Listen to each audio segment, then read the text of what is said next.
Hey guys, it's me, Mario again, and today I'm going to read you guys Beast Quest by Adam Blade. Yeah, Blade. I've been wanting to do this for a few days now, and I didn't really know when to start. As it says, I'd suggested to myself to do this during the day, so I'll see what is going to be like, or something like that, I don't know. Yes, I wear glasses. It's pretty clear they have like a black design on it and a dragon's eye on the tip right here. Okay. An evil wizard has enchanted the magical beasts of Eventia. Only a true hero can free the beasts and stop them from destroying the land. Is Tom the hero Eventia has been waiting for? We will see about that. I actually already read this book, and it's a pretty good book, so I'm going to read you guys the first chapter, and in this video I will read you guys the first chapter, and then the next chapter, and the next, and the next, you know. You know how these chapter books go. Alright.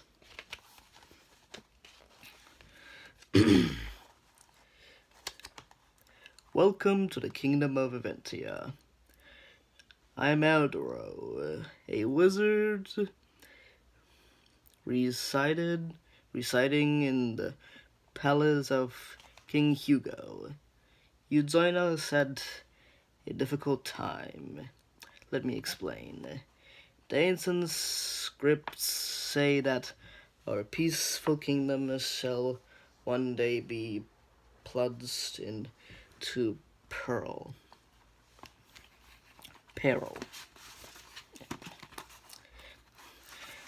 Now that time has come. Under the evil spell of Melville, the dark wizard, six beasts, the fire dragon, the sea serpent, mountain giant, horseman, the snow monster, and the flame bird, run wild and destroying the land they once protected. Eventia is in danger, but the ancient scripts also predict an unlikely hero. It is written that a boy shall take up the quest to free the beasts from the curse of and save the kingdom. We do not know who this boy is, only that his time has come. We pray our young hero will have the courage and the heart to take up the quest. Will you join us as we wait and watch? Eventia salutes you, Elder. And there's a picture of the powerful wizard Eldoro.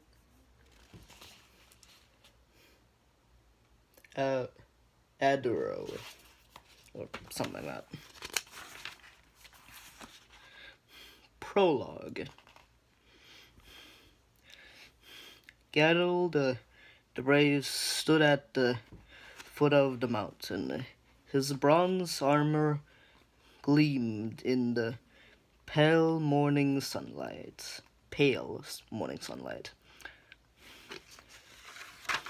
The fire dragon is close. I can feel it. The knight pointed his sword up towards the mist at the top of the mountain. Forsake our kingdom. It must be stopped. Good luck, sir,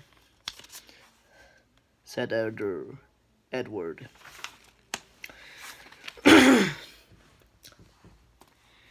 His young page. Keldor held out an armored Keldor held out an armored hand and placed it on Edward's shoulder. They both understood that they might never see each other again. The night turned to glimp and smooth, to climb and smooth. Dark slope. The knight turned to climb the smooth, dark slope. His feet slipped and skidded on the rock. Something in my throat there. But he dragged himself up with determination, slowly climbing higher and higher. Soon a mist closed behind him, and he was lost from sight. All that was left was an eerie silence. Edward shivered. Suddenly, the mountains started to shake. Edward would feel the vibration traveling through his feet and up his legs. He stumbled and his chin hit the ground as a huge jubby threw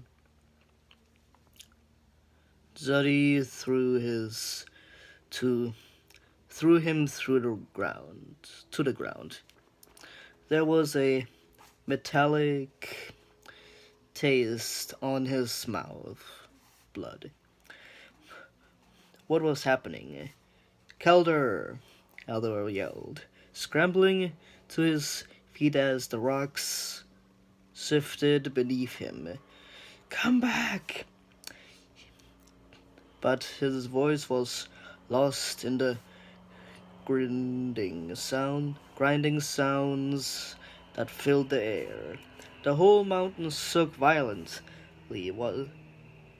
Was it about to come crashing down on him? Edward was seized with panic. Heart pounding, he looked up and saw two overhanging rocks that let me read that again. He looked up and saw two overhanging rocks start to move. Their sharp edges caught the light as they edged out. Suddenly they slashed through the air like giant axe heads.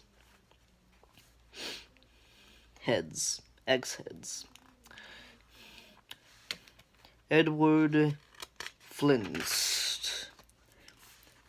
As the mist cleared, he glimpsed Keldor climbing to the side of the mountain. Then something roared up beyond the night.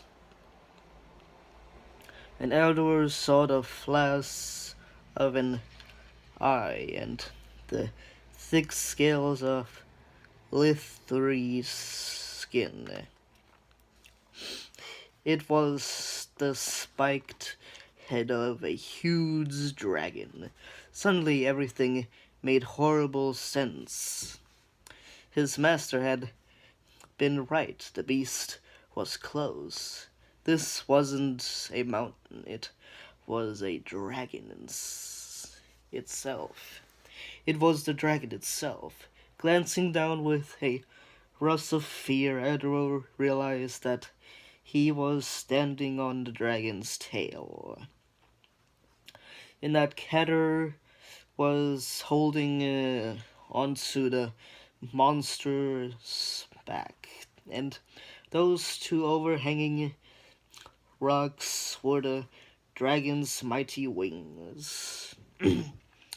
He wanted to run, but his legs were frozen with fear. Here's a picture of the scene that I just read to you. Dragon is massive. So now he could see the ray the now he could see the sides of the dragon moving in and out as it breathed heavily.